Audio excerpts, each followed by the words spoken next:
오늘 이 아침 우리에게 주시는 하나님의 말씀 역대하 32장 24절에서 33절의 말씀이 되겠습니다. 역대하 32장 24절에서 33절까지의 말씀 한 목소리로 합독하시겠습니다.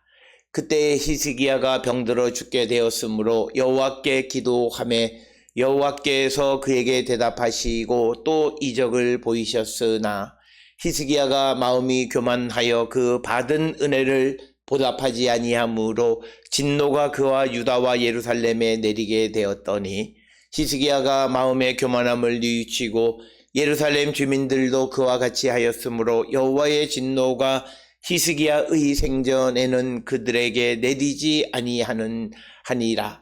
히스기야가 부와 영광이 지극한지라 이에 은금과 보석과 향품과 방패와 온갖 보배로운 그릇들을 위하여 창고를 세우고 곡식과 새 포도주와 기름의 산물을 위하여 창고를 세우며 온갖 짐승의 외양간을 세우며 양떼에 우리를 갖추며 양떼와 많은 소떼를 위하여 성읍들을 세웠으니 이는 하나님이 그에게 재산을 심히 많이 주셨음이며 이 히스기야가 또 기온의 윗샘물을 막아 그 아래로부터 다윗성 서쪽으로 곱게 끌어들였으니 히스기야가 그의 모든 일에 형통하였더라. 그러나 바벨론 방백들이 히스기야에게 사신을 보내어 그 땅에 나타난 이적을 물을 때에 하나님이 히스기야를 떠나시고 그의 심중에 있는 것을 다 알고자 하사 시험하셨더라. 히스기야의 남은 행적과 그의 모든 선한 일은 아모스의 아들 선지자 이사야의 묵시책과 유다와 이스라엘 열왕기에 기록되니라.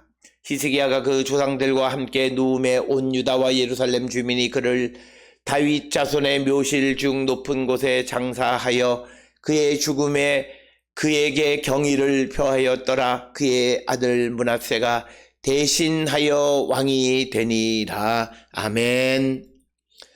오늘 주시는 역대하 32장 24절로 33절까지는 이제 24절로부터 26절까지에는 히스기야가 교만해서 하나님이 그에게 병을 주셨지만 그러나 그가 다시 회개함으로 하나님이 그를 낫게 하셨다라고 하는 것을 통해서 회개의 중요성을 강조하고 있고 또 27절로부터 31절까지에는 히스기야의 부귀와 영광에 대해서 언급하고 있는데 특히 30절에서 히스기야가 그 모든 일에 형통했다. 하나님을 찾는 자에게 주시는 형통함과 부귀와 영광에 대해서 언급하고 있고 특별히 히스기야 시대에 있었던 바벨론의 침략에 대해서 그것은 하나님이 그를 시험하신 것이었다라고 하는 것이고 마지막 32절로 33절까지는 히스기야의 죽음에 대해서 기록하고 있습니다. 특별히 오늘 주시는 24절로부터 33절까지에서 특히 24절로부터 26절까지에서 중요하게 강조하고 있는 말씀은 하나님의 이적으로 구원을 받고 하나님의 이적을 통해서 나음을 입은 자가 교만하고 하나님의 은혜에 보답하지 아니하면 하나님이 그에게 벌을 내리시고 그러나 그가 다시 뉘우치고 회개하면 하나님이 그를 다시 구원해 주신다라고 하는 것을 우리에게 보여주는 것이 24절, 25절, 26절입니다. 따라서 오늘 주시는 히스기야의 통치를 통해서 역대기 역사가의 중요한 신학을 우리에게 강조하고 있습니다. 특별히 고난 속에 있을 때, 병들었을 때 하나님 앞에 기도하고 또 앞에서 보았듯이 아시리아의 사네립 왕이 쳐들어왔을 때에도 여호와께 기도하니까 하나님께서 이적을 베푸셔서 천사들을 보내서 그들을 고난 속에서 구원하시고 오늘 주시는 본문에서는 병으로부터 낫게 하셨다. 그래서 이 역대기 역사가가 강조하는 것은 고난 속에 있는 자가 하나님을 찾으면 하나님은 기이한 도우심으로 그들을 구원해 주시는 분이시다. 그래서 우리가 어떤 어려움 속에 있을지라도 주께로 가면 주님은 우리를 구원하시고 하나님의 신앙의 신비가 우리 가운데 나타나게 되어짐을 말씀하고 있는 것이 오늘 주시는 24절, 25절, 26절의 말씀이기에 특별히 우리가 이 땅을 살아가면서 하나님 앞에 범죄하지 아니하고 교만한 마음을 갖지 않는 것이 중요하지만 만약 우리가 그런 범죄함을 우리가 저지르게 되면 속히 우리가 뉘우치고 주께로 돌아가면 주님은 다시 용서해 주시는 분이시다라고 하는 겁니다. 특별히 히스기야에 관한 이 역대기 역사에서 이 점을 강조하고 있는 것은 특별히 이 역대기 역사를 기록하는 사람들은 바벨론 포로를 경험했던 사람들입니다. 즉 바벨론 포로를 경험했다라고 하는 것은 그들이 하나님 앞에 범죄함으로 말미암아 하나님으로부터 심판을 받아서 벌받아서 그들이 바벨론의 포로로 갔던 자들인데 그들이 다시 하나님의 은혜로 돌아오게 돼서 그들이 용서함을 받은 자들이다. 그래서 하나님은 아무리 과거에 그가 죄를 짓고 범죄했을지라도 돌이켜 뉘우치고 주께로 돌아오면 그를 용서해 주신다. 그래서 오늘 주시는 이 본문을 통해서 이 역대기 역사를 기록하는 사람들 그리고 그 시대를 살아가는 사람들이 과거에는 바벨론 포로라고 하는 그런 하나님의 징계를 받은 자들이었지만 그들이 회개함으로 용서함을 받았다라고 하는 것을 오늘 이 히스기야의 생애를 통해서 우리에게 보여주고 있고 이것은 예수 그리스도께서 누구든지 예수 그리스도를 믿고 회개하는 자는 새로운 피조물이다 라고 하는 예수님과 바울의 가르침의 핵심적인 가르침이 되겠습니다. 따라서 오늘 주시는 본문을 통해서 우리는 2023년 사순절을 보내면서 우리가 혹시 우리 안에 교만한 마음이 있지는 않는가? 교만한 마음이라고 하는 것은 오늘 주시는 25절을 통해서 보게 되면 하나님의 은혜에 보답하지 않는 겁니다. 즉 그 하나님의 은혜에 보답하지 않는 것은 그가 하나님 앞에 감사하지 않는데 감사하지 않는 이유는 이 모든 일은 자기가 이루었다고 생각하기 때문입니다. 그래서 오늘 주시는 본문의 말씀을 통해서 우리가 혹시나 하나님께서 우리에게 베풀어 주신 은혜로 우리가 무엇을 이루고 어떤 삶을 살아감에도 불구하고 하나님의 은혜를 잊고 살지는 않는지 성찰하고 회개하고 주께로 돌아가는 자가 되어야 한다라고 하는 것입니다. 특별히 우리는 하나님의 자비와 긍휼하심으로 은혜 가운데 은혜를 받아서 구원에 이르게 된 자들입니다. 그렇기 때문에 혹시나 우리들 가운데 그 하나님이 베풀어 주신 은혜를 소멸하거나 은혜를 보답하지 않는 삶을 살아간다면 그것은 마음이 교만한 것이고 자신이 무엇을 행한 것이 하나님의 은혜라고 생각하기보다는 자신이 행한 것이라고 믿기 때문에 하나님 앞에 감사하지 않는다라고 하는 것입니다. 따라서 우리 모든 성도들이 오늘 우리에게 주신 이 은혜를 기억하시고 내가 정말 하나님 앞에 감사하는 삶, 하나님의 은혜에 보답하는 삶, 그래서 주님이 나를 구원하신 것은 내가 복음을 위해서 살아가는 자가 되게 하기 위해서 나를 부르셨다라고 하는 이 주님의 부르심의 목적에 맞는 삶을 살아가기를 결단할 때 우리가 더 큰 은혜 가운데 살아가는 자가 될 수 있고 우리는 교만하지 않은 자가 될 수 있음을 분명히 기억하는 우리 모든 성도들이 되었으면 합니다. 그래서 오늘 주시는 본문의 26절에 중요한 말씀은 히스기야가 마음이 교만함을 뉘우치고 또 예루살렘 주민들도 그와 같이 마음의 교만함을 뉘우치니까 여호와의 진노가 히스기야의 생전에 그들에게 내리지 아니했다라고 하는 것입니다. 그래서 우리가 하나님 앞에 범죄하지 않는 것, 그것이 중요하지만 행여나 우리가 하나님 앞에 범죄했다면 속히 뉘우치고 주께로 돌아가면 우리가 다시 살 수 있음을 강조하는 말씀이 되겠습니다. 이 사순절에 우리의 속사람을 우리가 돌아보고 행여나 우리들 가운데 교만함은 있지 않는지 성찰하고 회개하고 회개의 열매를 맺는 우리 모든 성도들이 다 되었으면 합니다. 그 다음에 이제 27절로부터 31절까지는 하나님께서 그 히스기야에게 주신 부귀와 영광에 대해서 언급하고 있습니다. 특별히 하나님께서 그에게 부귀와 영광을 주신 것은 무엇보다도 그의 하는 모든 일들을 하나님이 형통하게 하셨다라고 하는 것입니다.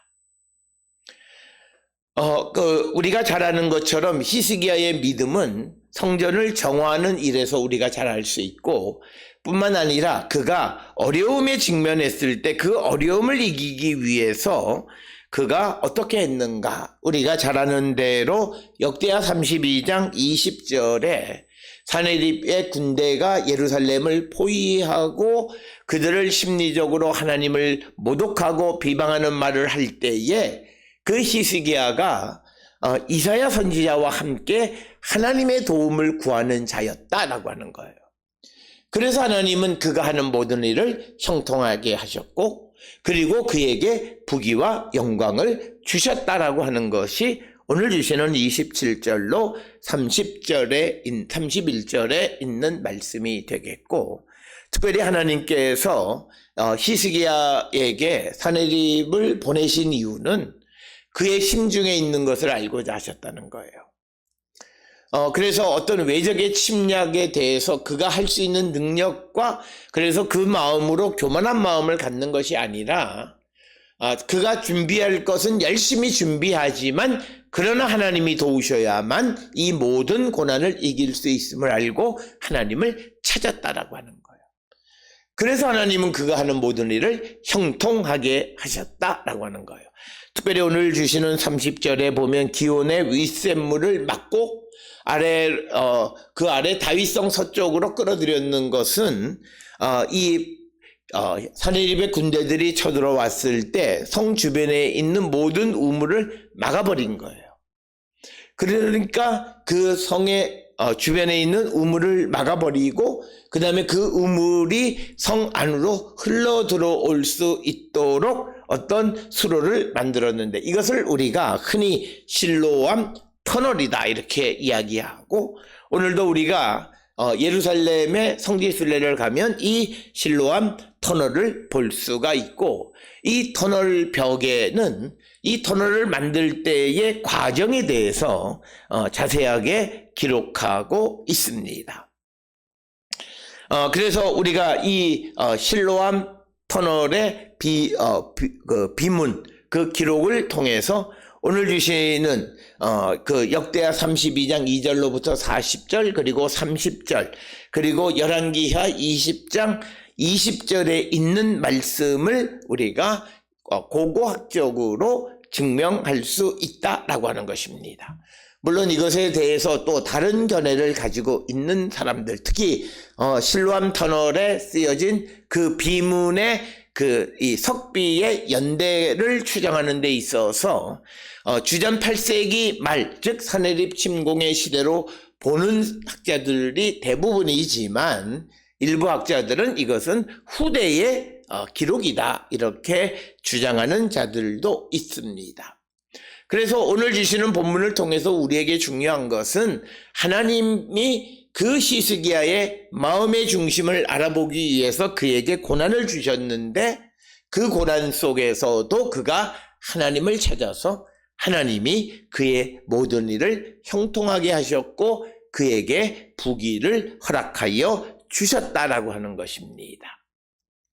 그래서 그의 부귀를 보면 27절에 그 은, 금, 보석, 향품, 방패, 온갖 보배로운 그릇을 위해서 창고를 짓고, 곡식, 세포도주, 기름의 산물을 위해서도 창고를 짓고, 또 짐승을 위해서 외양간 양떼에 우리들을 갖추었고 또 양떼와 많은 소떼들을 기르기 위한 성읍들을 세워서 하나님이 그에게 심히 많은 재산을 주셨다라고 하는 겁니다.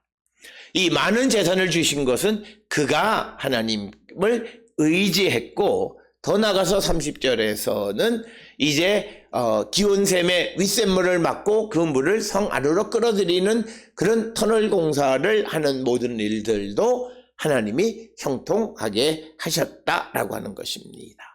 특별히 오늘 주시는 본문을 통해서 우리가 형통한 길의 지름길이 무엇이냐, 어떻게 살아야 하느냐, 그것은 우리가 늘 하나님을 찾는 자가 되어야 한다.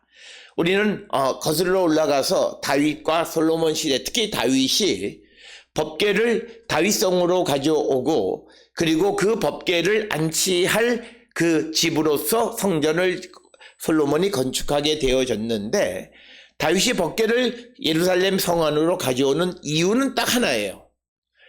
그 앞에 있었던 사울 왕이 그가 신접한 여인에게 질문하고 하나님을 찾고 하나님에게 질문하지 않는 것을 보면서 이제 자신은 하나님을 찾는 자가 되겠다. 그런데 오늘 주시는 이 히스기야는 바로 하나님의 성전을 정화하고 종교개혁을 이룬 왕으로서 이제 다시 하나님을 찾겠다라고 하는 것입니다.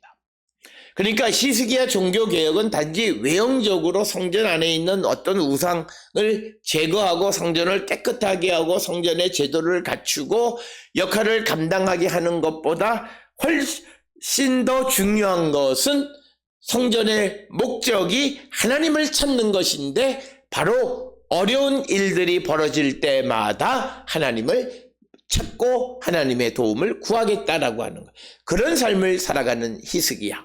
그래서 사내립이 쳐들어왔을 때에도 그는 자기의 힘만 의지하지 않고 하나님 앞에 기도함으로 하나님께서 기이한 구원의 능력으로 그를 구원해 주셨다라고 하는 것, 이것을 기억하셔서 우리가 흥하고 부흥할 수 있는 지름길은 모든 일을 행할 때마다 하나님에게 도움을 구하는 삶을 살아가는 것이다.